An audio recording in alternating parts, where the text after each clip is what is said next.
Hi everyone, my name is Aaron. I am your English teacher. This is the syllabus video. Actually, there's another video you should have watched first, but whatever, do what you got to do. In this video, we're going to discuss the syllabus, not all of it because it's huge. We're going to talk about parts of it. And then I'm going to point out there is a quiz that you have to take that is based on this video, and it's also based in part on the actual formal syllabus. Okay. The syllabus is written for 90% of it by Dr. Wendy Hinshaw. She is the writing program coordinator. And then I have edited bits of it. And I, of course, reserve the right to change big chunks of it as we go through. All right. So let's go through some stuff. Here's some things. So my name is Aaron Guile. This is the important teacher crap, right? So my name is Aaron Guile. I am not Dr. Guile. I am not Professor Guile. Don't call me either of those. I am a graduate teaching assistant. That means I am a student on campus just like you. We have a lot of the same problems. I got to turn in papers, and I got homework, and I got all sorts of crazy horseshit I'm taking classes. So yeah, so we're pretty much the same, except I've been at this longer than you. And I already got my bachelor's degree. I think that's the key one. Anyway, so next, our class title is ENC 1101.028. The .028 is really important. That's really important for the MLA stuff. I want you to be aware that's your section number. Meeting times, we meet from August the 26th until December 10th. On Wednesdays and Fridays from 12:30 p.m. to 1:50 p.m. And it's a 3-credit hour course. Now, of course, we're not going to be meeting on December 10th, okay? That's just the day you have to turn in your final paper. All right. So that's all the important teacher crap. My primary goal in this class is to help you become a stronger, more effective communicator. You guys are coming right out of high school, and some of you have learned how to write quite well for high school. Writing for college is a completely different beast. And a lot of the skills that you learned in high school will transfer over just fine, but some of the stuff you learned in high school will not. And the reason is the goals are different. A lot of the stuff you learned in high school was for standardized testing. Okay, fine, standardized testing. But guess what? In college, we don't do standardized testing. We are actually preparing you for other things, for your disciplines in college. The point of an English class like this is to basically prepare you to take more classes in college. That's why you take it your first or second semester. And I already know that a lot of you guys are very effective communicators, and that is because of social media. You guys use whatever, like my phone right now has been going off the hook because all of my friends who are fellow graduate students who are off at the beach and getting drunk right now. And I decided not to go because I wanted to record videos for you guys. Maybe I should have gone to the beach and got drunk with those guys. Oh, well. But yeah, so we're going to learn how to be effective communicators in the academic setting. Anyway, the next thing is my secondary goal. My secondary goal is honestly to help you guys earn an A in this class. Keep in mind, English classes are very work intensive. Oops, 1 second.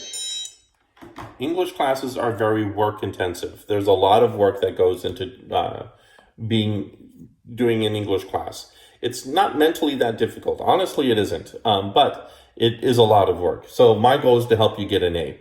I want to warn all of you guys that are fantastic writers, because there are a couple of you guys. There are going to be a couple of you guys who are brilliant writers. Most of my brilliant writers earn a C in the class.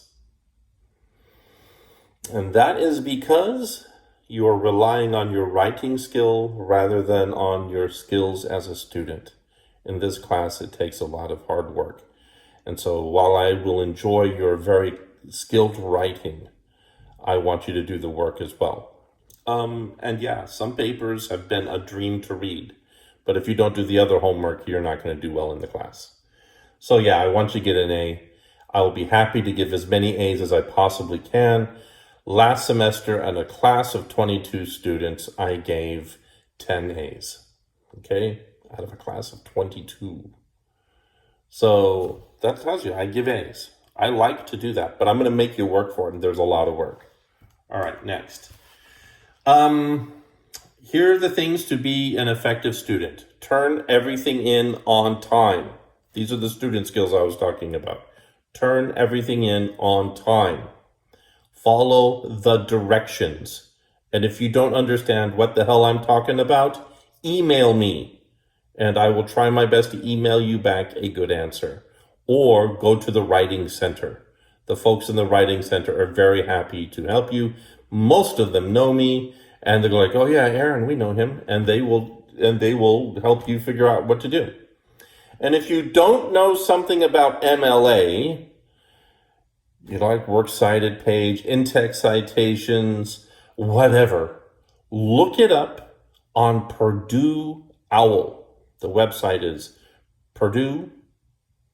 Well, it's okay. I'm going to give you the whole website. So it's OWL, like the animal, OWL, or like FAU's mascot, OWL dot Purdue, like the university, .edu slash OWL slash Purdue underscore owl .html. By the way, this whole PowerPoint is uploaded to files right now, and you can go look at it. It's in there. And we'll go over this more, okay? Because Purdue OWL is honestly your best friend and will help you a lot. Do not use EasyBib. It's garbage. Do not use anything else. Purdue OWL or me or the Writing Center, that's good stuff. Don't use EasyBib or any of that other garbage, because it is garbage. EasyBib has never, ever, ever, ever, ever been right. Regarding late work, and if anything in this class can be turned in late, okay? Like I said, I want you to get an A. So anything can be turned in late at a penalty, except one assignment. One assignment cannot be turned in late. Anything else can be turned in late, but only one cannot. And that one thing is your final paper. It must be turned in by midnight on December 10th, and that's it, okay? Other assignments, okay? So let me tell you how the breakdown goes. So if you turn in things like 1 or 2 days early, that helps me out. So 1 or 2 days early, I'm going to give you extra credit. Not a lot, just some, like 5%. Say, yay, thank you for turning it early. And then if you turn things on the due date, okay, you get regular credit. So that's good. If you turn it in late, then the highest grade you can earn is 84%. Okay? If you turn it in to me more than a week late, the highest you can receive is 74%. Okay? Now, so let's say it's a month after a due date happened. Okay? And you're going like, dang it, I want to turn it in. Turn it in. Get this grade. Get as much grade as you can. Because that's going to help you build your way back up to that A. Okay, whereas a 0 is really hard to overcome. All right. And the last day that late work can be turned in is on December the 13th at midnight. But the final paper cannot be turned in after midnight on the 10th of December. Okay. Ta-da, that crap is done. Next, syllabus warning. Like I said, if life goes nuts, I'm going to change the syllabus. And when I say life goes nuts, it says right here, if class starts going in an odd direction, I reserve the right to make changes to the syllabus and class schedule. So like COVID was one of those examples. If we suddenly have to go back to 100% online learning, the syllabus will change. If a hurricane hits, the syllabus will change. If it turns out you guys suck at writing, the syllabus will change. I don't anticipate it. Most of you guys will be fine. Now we come to the serious crap. Plagiarism. I catch people plagiarizing every semester. It happens. I'm not looking for it. It's obvious. Okay? Not only have I been a student for, 6 years straight now? Almost 6 years straight? I can spot plagiarism.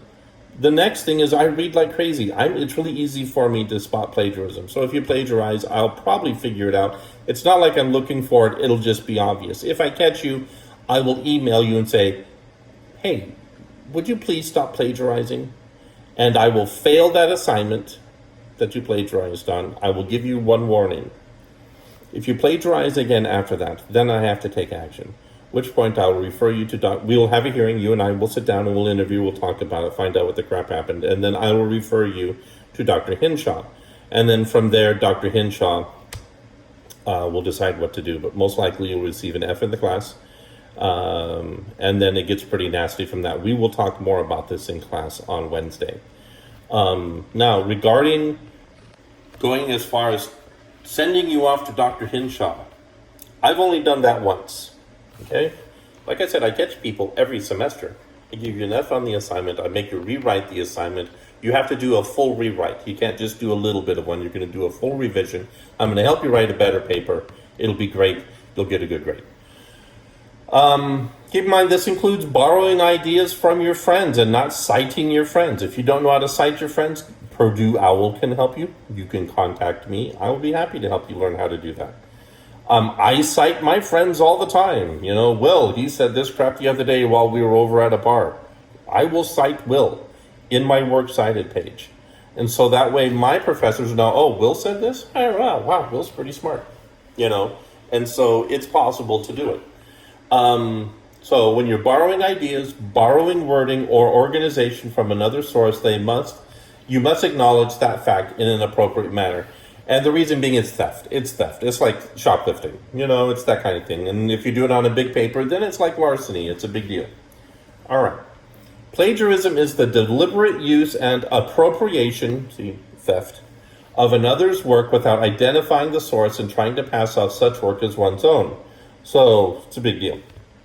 Any student who fails to give full credit for ideas or materials taken from another has plagiarized. This includes all discussion board posts, journal entries, wikis, and other written and oral presentation assignments. If in doubt, cite your source, cite your source, cite your source, talk to me. I'll help you learn how to do it. So will Purdue OWL, and so will the Writing Center. We don't want you to plagiarize. The reason plagiarizing happens is because people are running out of time. It's not because you guys are a bunch of thieves or burglars and all that kind of crap. Nobody's wearing that dark black cowboy hat, unless you are. But, you know, it's generally because you're running out of time. You've got lots of homework for lots of classes. I get it. You run out of time. That's why I let you turn things in late. Okay? Talk to me. We'll figure it out. Next, this is regarding the recording of lectures. So, if I'm in class and I am droning, you know, just spewing information using the PowerPoint, and I'm just blah, blah, blah, okay, and I'm not doing discussion, we're not doing any back and forth, then, this is important, then I will, then that's recordable. You can record me. If I'm up there just running my mouth, going over stuff that is kind of boring, you are free to record me, okay? And that's fine. I didn't even know this was illegal, but now it turns out it is legal. They're allowed to record you, but there are some things you're not allowed to record. And so if we're having a classroom discussion and I'm saying something and then one of your classmates is saying something, you can't actually record that. That's not legal to record, okay? And it's not legal to record us if we're doing a classroom activity, if we're doing something fun, or if we're eating donuts together, or if we're doing something, right? We can't record that. It's not possible. Okay, you just can't do it. But there's all sorts of policy stuff. I've written it. It's in the syllabus. You can read the exact verbiage of it. But the big thing is that if I'm lecturing, you can record me. But if we're doing a discussion, it's illegal to record me. Thank you, Florida State Legislature. Okay? So whatever. And besides, whatever, you know. Next, regarding masks and COVID-19. So I am vaccinated. I have a mask. Here's one of my masks. I have this one. And then I have this one right here. And then I have those blue ugly ones made out of paper. And I will wear a mask to class. If I'm outside, I take the mask off. But if I'm inside a building, I'm going to wear the mask. And the reason is just courtesy. That's just what I'm going to do. I'm just going to wear the mask. So I'm going to read the policy to you. It says here, due to the surge in COVID-19 cases and the Delta variant, all students, regardless of vaccination status, are expected to wear masks while indoors in any FAU facilities, including classrooms and laboratories. Students experiencing flu-like symptoms, fever, cough, shortness of breath, or students who have come in contact with confirmed positive cases of COVID-19 should immediately contact FAU Student Services. There's a phone number. Symptomatic students will be asked to leave the classroom to support the safety and protection of the university community. So, if I think you're sick, I will ask you to leave. I've never done that before, and I'm not a doctor. I'm not good at spotting that kind of stuff. The only time I ever got close is I had a student who came in stoned every single day of class for the whole semester. That guy I knew was wrong, because spotting somebody who's been smoking a lot of weed before class, it's not hard to figure out. But so if you don't wear a mask, I'm not going to get butthurt about it. It's a choice that people are making. Okay, fine. But I will wear a mask. Like I said, I'm vaccinated. I think it's a bit of common courtesy. I'm not required to make you wear a mask. You are not required to wear one. But there is an expectation that you would wear one. That's it. That's what the policy says. And we'll be happy to deal with that. Next, it's called Netiquette. Due to the casual communication common in online environments, like the posts that we're going to do in our discussion posts, because those are kind of casual, or peer reviews and things like that. Students are tempted to sometimes use relaxed grammar, spelling, or professionalism, use profanity, curse, say naughty things to each other, stuff like that. You're not allowed to do that crap. You're not allowed to use texting lingo or abbreviations, whatever they call it these days. They don't want you to do that either. It's college. They want you to use regular words. So that'd be awesome. And trust me, I mean, I started where did texting started? Texting started in the early 90s. I started doing BBSs back in the late 80s. And so there's always been this little bit of weird abbreviations and stuff, and it's changed over time. It always changes. Okay.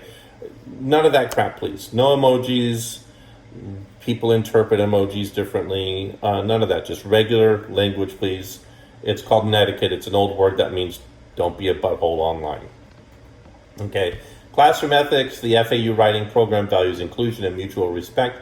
We support practices such as elective gender pronoun use and self-identification related to gender, disability, religion, culture, ethnicity, and sexual orientation. Don't be an asshole. That's what that means. That's all that means. Okay?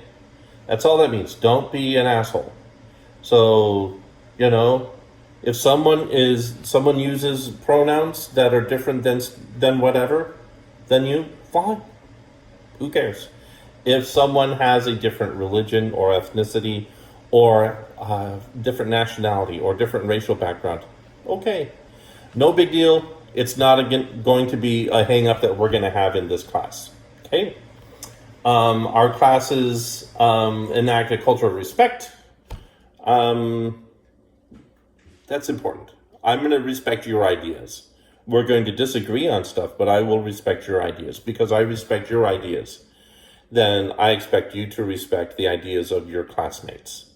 And I'm going to give you an example. So my first semester, I had a student who was injured in the Marjorie Stoneman Douglas shooting in my class. She was one of my students, and she was a big advocate for, I think it's called the Walk of Life, something like that. And then there was another student in class who was a huge Second Amendment supporter, okay? I valued both students. Both were very good students. Both students received an A in the class. I valued both of them very much. However, they disagreed with each other extremely.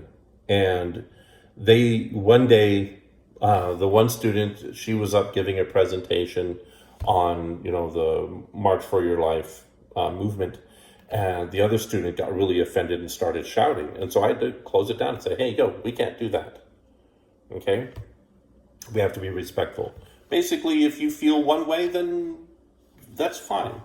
Honestly, in the papers, you're free to express any ideas that you have in the papers, but we have to do it in an academic way. And so I'm going to teach you how to express your ideas academically.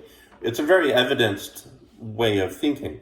And so because we have to write in an evidence-focused way, we're going to do the same thing in class. And it's very respectful. Academic writing is respectful. And so we're going to have a respectful class. That's all that's about. It means don't be an asshole, be respectful. Next, expectations for students. You're responsible for reading all announcements that I post. Check the course announcements each time you log in. I will send you emails. Check your emails. And you're responsible for reading all my emails and responding in a timely manner. If you don't, it's your problem. I will send them. I will try to answer your emails in 48 hours or sooner, okay? There are a few occasions where I won't. Like I said, I'm a student. I'm going to be really busy. If I get hung up writing my homework and stuff and I don't answer you as quickly as you'd like, please understand that happens. All right, that's it. We will discuss more of this crap in class, especially the plagiarism stuff regarding the masks. I'm going to wear a mask. I hope you wear a mask. If you don't wear a mask, We're not going to be jerks to each other. We're going to be respectful. And if I think you're sick from COVID, I'm going to ask you to leave. If I think you're being disrespectful to each other for whatever reason, I'm going to ask you to leave. And that's it. Thanks so much for watching this 21-minute and 30-second video. I do appreciate it. There is a quiz. Go take the quiz. Thanks so much. Bye.